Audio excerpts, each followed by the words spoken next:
Kochi വൈറ്റിലയിൽ railway ട്രാക്കിന് സമീപം യുവതിയെ മരിച്ചതിൽ കണ്ടെത്തി. പോലീസ് സ്ഥലത്തെത്തിയിട്ടുണ്ട്. കൊലപാതകമാണോ എന്ന സംശയം ഉയരുന്നുണ്ട്. മറ്റെവിടെയോ കൊല നടത്തിയിട്ട് മൃതദേഹം ഇവിടേക്ക് വലിച്ചെറിഞ്ഞതാണോ എന്ന് പോലും സംശയമുണ്ട്. പോലീസ് സ്ഥലത്തെത്തി കഴിഞ്ഞു. ആൻമരിയ സണ്ണി കൊച്ചിയിൽ നിന്ന് ഈ സംഭവ സ്ഥലത്ത് നിന്ന് ചേരുകയാണ്. Ann Maria, good morning. എന്താണ് കൂടുതൽ വിവരങ്ങൾ? എല്ലാ നമ്മുടെ ആർമിക്കും വലിയൊരു good morning. Good morning my dear 24 army. പറയൂ ആൻമരിയ.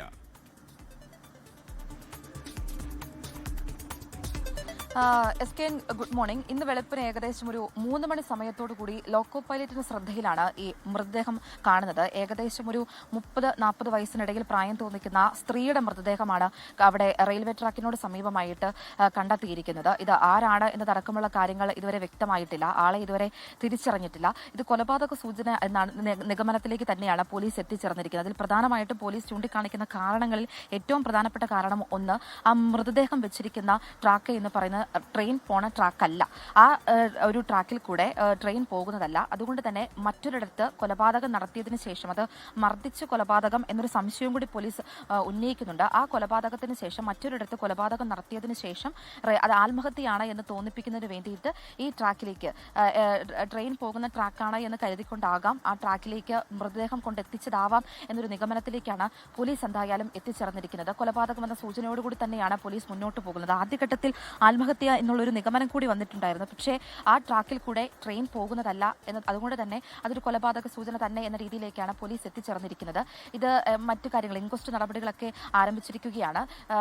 ഏകദേശം ഒരു 3 മണി സമയത്തോടു കൂടി ലോക്കോ പൈലറ്റിന് ശ്രദ്ധയിൽപ്പെട്ടതിനെ തുടർന്ന് റെയിൽവേയിലും അതോടൊപ്പം തന്നെ പോലീസിലും വിവരം അറിയിക്കുകയായിരുന്നു. തുടർന്ന് പോലീസൊക്കെ സ്ഥലത്തെത്തിയിട്ടുണ്ട്. വിവരമറിഞ്ഞ ഈ പ്രദേശത്തുള്ള ആളുകളുമൊക്കെ സ്ഥലത്തെത്തിയിട്ടുണ്ട്. പക്ഷേ ഇതിന്റെ ഇൻക്വസ്റ്റ് നടപടികൾക്കും അതോടൊപ്പം തന്നെ പോസ്റ്റ്മോർട്ടത്തിനുമൊക്കെ ശേഷമായിരിക്കും കൃത്യമായിട്ടുള്ളൊരു വിവരങ്ങളിലേക്ക് എത്തിച്ചേരാൻ വേണ്ടിയിട്ട് സാധിക്കുകയുള്ളൂ. എന്നാലും കൊലപാതക സൂചന എന്നൊരു നിഗമനത്തിൽ കൂടി തന്നെയാണ് പോലീസിന്റെ അന്വേഷണം ഇപ്പോൾ മുന്നോട്ട് പോയിക്കൊണ്ടിരിക്കുന്നത്. പല രീതിയിൽ പോലീസിന്റെ അന്വേഷണം മുന്നോട്ട് പോകുന്നുണ്ട്. അതിൽ ഞാൻ ആദ്യം സൂചിപ്പിച്ചത് തന്നെയാണ് ഏറ്റവും പ്രധാനപ്പെട്ട കാര്യം. അത് മറ്റൊരിടത്ത് കൊലപാതകം നടത്തി ട്രാക്കിൽ ആത്മഹത്യ എന്ന് തോന്നിപ്പിക്കുന്നതിന് വേണ്ടി ട്രാക്കിൽ കൊണ്ട് ഉപേക്ഷിച്ചതിന് ശേഷം പ്രതി ഇവിടെ നിന്ന് കടന്നു കളഞ്ഞതാകാം എന്നൊരു കാര്യം കൂടി പോലീസ് പറയുന്നുണ്ട്. മറ്റൊരു പ്രധാനപ്പെട്ട കാര്യം, ഈ പാലത്തിന് അടിഭാഗം എന്ന് പറഞ്ഞിട്ടുണ്ടെങ്കിൽ, അതായത് വൈറ്റില ഭാഗത്തേക്ക് പോകുന്ന പ്രധാനപ്പെട്ട പാലമാണ് പാലാലിവട്ടത്തു നിന്ന് പോകുന്ന ആ പാലത്തിന് അടിഭാഗം എന്ന് പറഞ്ഞിട്ടുണ്ട്. ഏകദേശം ഒരു 6 മണി സമയമൊക്കെ കഴിഞ്ഞിട്ടുണ്ടെങ്കിൽ ഒരുപാട് ആളുകളൊക്കെ വന്നിരിക്കുന്ന സമയമാണ്. പലപ്പോഴായിട്ട് പോലീസിന്റെ പരിശോധനയൊക്കെ ഈ ഭാഗത്തായിട്ടൊക്കെ നടക്കാറുമുണ്ടായിരുന്നു. പെട്ടെന്ന് ആളുകളുടെ ശ്രദ്ധയിലേക്ക് ഒരു 6 മണി സമയമൊക്കെ കഴിഞ്ഞിട്ടുണ്ടെങ്കിൽ മറ്റ് ലൈറ്റോ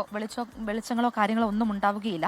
അതുകൊണ്ട് തന്നെ രാത്രി ഭാഗങ്ങളിലൊക്കെ ഒരുപാട് ആളുകൾ ഇവിടെ വന്നിരിക്കാറുണ്ട് എന്ന് പല ഘട്ടങ്ങളിലായിട്ട് നാട്ടുകാരുടെയൊക്കെ ഒരു പരാതി ഉയർന്നു വന്നിരുന്നു. അതിനെ തുടർന്ന് ചില സമയങ്ങളിലൊക്കെ പോലീസിന്റെ ഭാഗത്തു നിന്നുള്ള പെട്രോളിംഗും ഒക്കെ നടക്കാറുണ്ടായിരുന്നു. നിലവിൽ പോലീസിന്റെ പരിശോധന സംഭവ സ്ഥലത്തിന്, അത് തെളിവുകളുടെ ശേഖരണം ഉൾപ്പെടെയുള്ള പരിശോധന പോലീസിന്റെ ഭാഗത്തുനിന്നും ആരംഭിച്ചിട്ടുണ്ട്. 7 മണിയോടുകൂടി തന്നെ ഫോറൻസിക് സംഘം എത്തുമെന്നായിരുന്നു അറിയിച്ചിരുന്നത്. നിലവിൽ അവർ സംഭവ സ്ഥലത്തേക്ക് എത്തിയിട്ടില്ല. ഉടൻ തന്നെ എത്തുമെന്നും പറയുന്നുണ്ട്. അതിനുശേഷം ഇൻക്വസ്റ്റ് നടപടികൾക്കും ശേഷം പോസ്റ്റ്മോർട്ടത്തിനായിട്ട് കളമശ്ശേരി മെഡിക്കൽ കോളേജിലേക്ക് മൃതദേഹം മാറ്റുമെന്നാണ് നിലവിൽ നമുക്ക് ലഭിച്ചിരിക്കുന്ന വിവരം. അതിനുശേഷം, അതായത് ഇൻക്വസ്റ്റ് നടപടികൾക്കും അതോടൊപ്പം തന്നെ ഫോറൻസിക്കിന്റെ പരിശോധനയ്ക്കും പോസ്റ്റ്മോർട്ടത്തിനും ശേഷമായിരിക്കും കൃത്യമായിട്ടുള്ള വിവരം പോലീസിന് നൽകാൻ വേണ്ടിയിട്ട് സാധിക്കുകയുള്ളൂ എന്നും അവർ പറയുന്നുണ്ട്. പക്ഷേ കൊലപാതക സൂചന അല്ലെങ്കിൽ കൊലപാതക എന്ന നിഗമനത്തോടു കൂടി തന്നെയാണ് പോലീസിന്റെ പരിശോധനകൾ ഇപ്പോൾ ഇവിടെ നടന്നുകൊണ്ടിരിക്കുന്നതും. ആരാണ് അത് മരണപ്പെട്ടത് എന്നതടക്കമുള്ള കാര്യങ്ങൾ ഇനിയും ലഭ്യമാകേണ്ടതുണ്ട്. ലോകത്തെവിടെയായാലും ഏത് സമയത്തും 24 വാർത്തകളും ഓഗ്മെന്റഡ് റിയാലിറ്റി പാക്കേജുകളും എക്സ്പ്ലെയിനറുകളും വിശദമായി കാണാൻ ഞങ്ങളുടെ യൂട്യൂബ് ചാനൽ നിങ്ങൾക്ക് സബ്സ്ക്രൈബ് ചെയ്യാം.